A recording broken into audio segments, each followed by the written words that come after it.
Hello friends.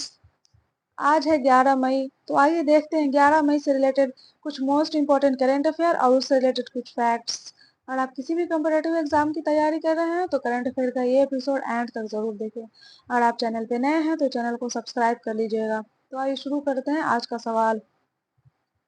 सवाल number 1 है, हाल ही में जॉन स्वाइनी किस देश के प्रथम मंत्री नियुक्त किए गए हैं? ऑप्शन ए है स्कॉटलैंड, ऑप्शन बी है फ्रांस, ऑप्शन सी है जर्मनी या ऑप्शन डी है आइसलैंड। सही जवाब है ऑप्शन ए स्कॉटलैंड। हाल ही में स्कॉटिश नेशनल पार्टी के सदस्य जॉन स्वाइनी को यूरोपीय देश स्कॉटलैंड का प्रथम मंत्री नियुक्त किया गया है। और जॉन स्वाइनी की नियुक्ति स्कॉटलैंड के पहले मुस्लिम प्रथम मंत्री और स्कॉटिश नेशनल पार्टी के नेता हमजा यूसुफ के इस्तीफे के बाद की गई है।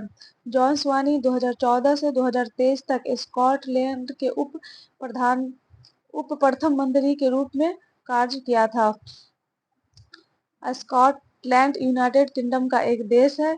यह ग्रेट ब्रिटेन का उत्तरी भाग है और स्कॉटलैंड की राजधानी है एडिनबर्ग। यूनाइटेड किंगडम में 4 देश होते हैं, स्कॉटलैंड, वेल्स, इंग्लैंड और नॉर्दर्न आयरलैंड। यूनाइटेड किंगडम का एक अकेला प्रधानमंत्री होता है जो भी है ऋषि सुनक। और ये जो अलग अलग देश हैं इनके कार्य व्यवस्था को संचालित करने के लिए यहाँ पर एक प्रथम मंत्री नियुक्त होता है जो अभी स्कॉटलैंड के बने हैं जॉन स्वाइनी। जैसे प्रधानमंत्री का कार्य होता है वैसे यहाँ पर प्रथम मंत्री का भी काम होता है। आइए देखते हैं अगला नंबर सवाल। सवाल नंबर 2 है, हाल ही में भारत ने किस देश को सौर ऊर्जा उत्पादन में पीछे छोड़कर तीसरा स्थान हासिल किया है? ऑप्शन ए है अमेरिका, ऑप्शन बी है जापान, ऑप्शन सी है चीन या ऑप्शन डी ऑस्ट्रेलिया। सही जवाब है ऑप्शन बी जापान।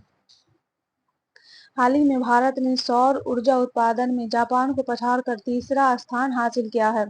और जापान के 110 बिलियन यूनिट की तुलना में भारत ने 2023 में 113 बिलियन यूनिट सौर ऊर्जा का उत्पादन किया है। और दुनिया में सौर ऊर्जा का अग्रणी उत्पादक देश है चीन, जिसने 2024 में 584 बिलियन यूनिट सौर ऊर्जा का उत्पादन किया है। और इस रिपोर्ट के जारी करता है वैश्विक ऊर्जा थिंक टैंक एम्बर। आइए देखते हैं अगला नंबर सवाल। सवाल नंबर 3 है, हाल ही में जारी आदेश के अनुसार किस राज्य के विश्वविद्यालय में राज्यपाल के बिना अनुमति के नए पाठ्यक्रम शुरू नहीं किए जाएंगे?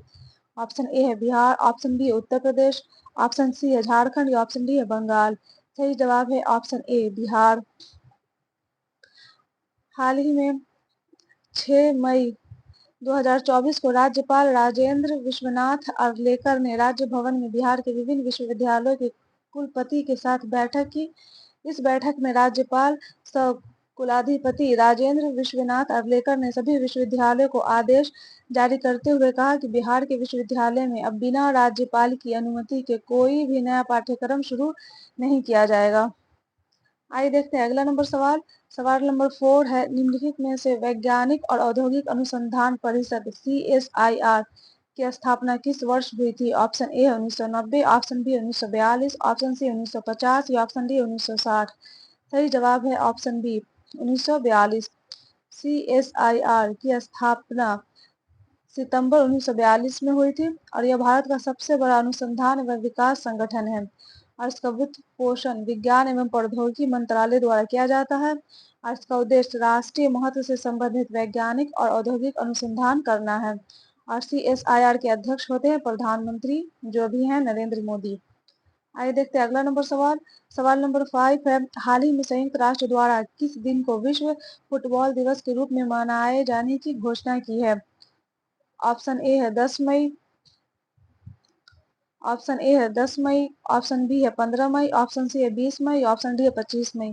सही जवाब है ऑप्शन डी 25 मई। हाल ही में संयुक्त राष्ट्र की घोषणा के अनुसार अब हर साल 25 मई को विश्व फुटबॉल दिवस के रूप में मनाया जाएगा। और यह दिन पहले अंतर्राष्ट्रीय फुटबॉल टूर्नामेंट की 100वीं वर्षगांठ का प्रतीक है जो 25 मई 1924 को पेरिस में ओलंपिक खेलों के दौरान आयोजित किया गया था। आइए देखते हैं अगला नंबर सवाल। सवाल नंबर 6 है, हाल ही में किस राज्य सरकार ने पिरुल लाओ पैसे पाओ अभियान शुरू किया है? ऑप्शन ए है Assam, option B Haryana, option C है उत्तराखंड या ऑप्शन डी है दिल्ली। सही जवाब है ऑप्शन सी उत्तराखंड। हाल ही में उत्तराखंड राज्य सरकार द्वारा पिरिल लाओ पैसे पाओ अभियान शुरू किया गया है और इस अभियान के तहत राज्य में सूखी पिरूल यानी चीड़ के पेड़ की पत्तियां एकत्र की जाएंगी। जो व्यक्ति सूखी पिरूल यानी चीड़ के पेड़ की पत्तियां को लेकर इकट्ठा करेगा उसे प्रोत्साहन राशि प्रदान की जाएगी और इसका उद्देश्य जंगलों में आग की घटनाओं को कम करना है। जो चीड़ की पेड़ की पत्तियां होती है इनमें बहुत जल्द आग लग जाती है, इसीलिए इस घटना को रोकने के लिए इस अभियान की शुरुआत की गई है। आइए देखते हैं अगला नंबर सवाल। सवाल नंबर 7 है, हाल ही में विश्व थैलेसीमिया दिवस कब मनाया गया है? ऑप्शन ए है 5 मई, ऑप्शन बी है 6 मई, ऑप्शन सी है 7 मई या ऑप्शन डी है 8 मई। सही जवाब है ऑप्शन डी 8 मई। हर साल 8 मई को विश्व थैलेसीमिया दिवस मनाया जाता है और इसको अंतर्राष्ट्रीय थैलेसीमिया दिवस के रूप में भी जाना जाता है। थैलेसीमिया एक आनुवांशिक रक्त विकार है और यह बीमारी माता पिता से उनके बच्चों में संचारित होती है और थैलेसीमिया बीमारी रोगी के शरीर में आवश्यक मात्रा में हीमोग्लोबिन नहीं बनने देता है। आइए देखते हैं अगला नंबर सवाल। सवाल नंबर 8 है, हाल ही में किसे global pride of Sindhi award 2024 से सम्मानित किया गया है? ऑप्शन ए है हेमा चौधरी, ऑप्शन बी है दीपक धर, ऑप्शन सी है पवन सिंधी, ऑप्शन डी है जीना जस्टस। सही जवाब है ऑप्शन सी पवन सिंधी।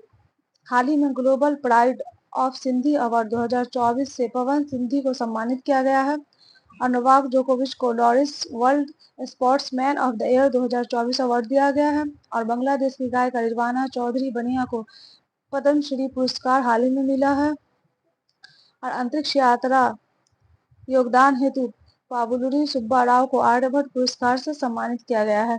आइए देखते हैं अगला नंबर सवाल। सवाल नंबर 9 है, हाल ही में डीआरडीओ ने सेमी क्रायोजेनिक के तहत प्री बर्नर इग्निशन का सफल परीक्षण कहाँ किया है? ऑप्शन ए है असम, ऑप्शन बी है गुजरात, ऑप्शन सी है उड़ीसा या ऑप्शन डी है तमिलनाडु। सही जवाब है option D Tamil Nadu. Space agency ने बताया है कि सेमी क्रायोजेनिक इंजन को स्टार्ट करने के लिए प्री बर्नर को इग्नाइट करना पड़ता है। इसी का टेस्ट सक्सेसफुल रहा है और यह टेस्ट 2 मई 2024 को महेंद्रगिरी तमिलनाडु में किया गया है और यह इंजन इसरो के LV-M3 रॉकेट के पेलोड कैपेसिटी को बढ़ाने में मदद करेगा और LV-M3 वही रॉकेट है जिसके जरिए भारत ने अपने चंद्रयान 3 मिशन लॉन्च किया था और चंद्रयान 4 मिशन में भी इसी रॉकेट का इस्तेमाल होगा। आइए देखते हैं अगला नंबर सवाल। सवाल नंबर 10 है, हाल ही में 100 अरब डॉलर की प्रेषण यानी रेमिटेंस प्राप्त करने वाला दुनिया का पहला देश कौन बना है? ऑप्शन ए है पाकिस्तान, ऑप्शन बी है बांग्लादेश, ऑप्शन सी है मालदीव या ऑप्शन डी है भारत। सही जवाब है ऑप्शन डी भारत। रेमिटेंस जब एक प्रवासी अपने मूल देश के बैंक, पोस्ट ऑफिस या ऑनलाइन ट्रांसफर से धनराशि भेजता है तो उसे रेमिटेंस कहते हैं।